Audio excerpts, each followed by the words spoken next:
Welcome sa bahay. Wow! Ang ganda-ganda naman ng bahay niyo. Ay! Gising ka pa pala. Oo, katatapos ko lang mag-zoom eh. Hintay na kita eh. Si Pitoy. Ay, Pepito! Si Tita Sharon. Oo, sa kanya ako tumira nung nag-aaral ako. Uy, Pepito, nakapunta ka na ba dun sa bahay ko nung nakatira to sa akin?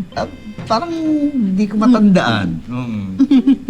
Siguro hindi nga, no? Oo. Uy, Elsa, pwede ba maki-CR? Kanina pa kita pinipigil. Ay, dito. Okay. Yan lang. Dito. Sa kanan. Sige. Wow, baka maligaw ako. Dito. Yeah. Dito ba siya matutulog? Ay, hindi. Pumunta kasi ng KTV. Oh. Gusto raw makita yung bahay. Siyempre, makilala ka. Matagal na kami din nagkikita, kaya nagyayari ito. Dami mo nang pinuntahan. Hindi ka ba napapagod? Pagod na. Hindi ko naman matanggihan. Sabagay, madaling araw na rin naman eh. Baka pagod na rin. Ang laki-laki naman itong bahay ninyo. Ay, Pepito! Ay, upo kayo! Sorry. Pepito! Ay. Nakwento ba sa'yo nitong asawa mo na nung nakatira siya sa bahay ko, naku, siksikan kami! Kasi ang liit-liit lang ng bahay ko, tapos ang daming umuupa. Pero alam mo ba, sa lahat ng borders ko, itong si Elsa ang paborito ko talaga. Alam mo yan! Siyempre naman po. Ay, tsaka alam mo, di ba, pangarap ko kasi talaga, pag yumaman ako, sinasabi ko lagi kay Elsa, pag yumaman ako, bibili ako ng malaking bahay. Kasi yun ang dream ko talaga. Yun ang pangarap ko. Alam mo yan! Yun naman. Kaya tuwang-tuwa ako nung nalaman ko na gumanda ang buhay mo. Tapos, nakabili ka ng malaking bahay kasi yun naman ang pangarap ko para sa'yo. Alam mo yan! Elsa! Pepito! Alam ko yan. Alam niya. Hey, alam mo yan. Alam mo yan.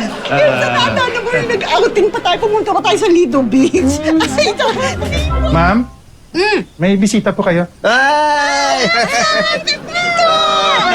Hello! Uy, kumusta? Buti. Galing ako sa pinsan ko, so naisip na mga anak dito sa inyo.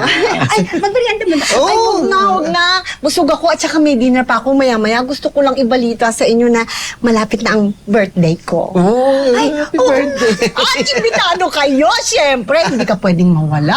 Alam mo yan. Siyempre naman. Saan niyo ba Saan niyo planong gawin? Yun na nga, kasi milestone nito, magsi-70 na ako. Kaya gusto ko sana, malaking lugar. Maliit lang bahay ko Ay, alam niyo kung ano uso ngayon? Pwede kayo mag-rent ng mga events place. Di ba? Ay, ayoko yung ganun. Kasi medyo, formal ang feeling doon. Formal ang atmosphere. Gusto ko yung homey. Yung may personal touch sa lahat ng ginagawa ko. Di ba? Alam mo yan? Ganyan talaga siya dati pa. Di ba?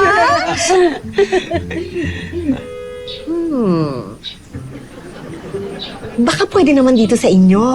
Ang laki ng lugar niyo. Ganda-ganda. Homey. Okay lang? Ay,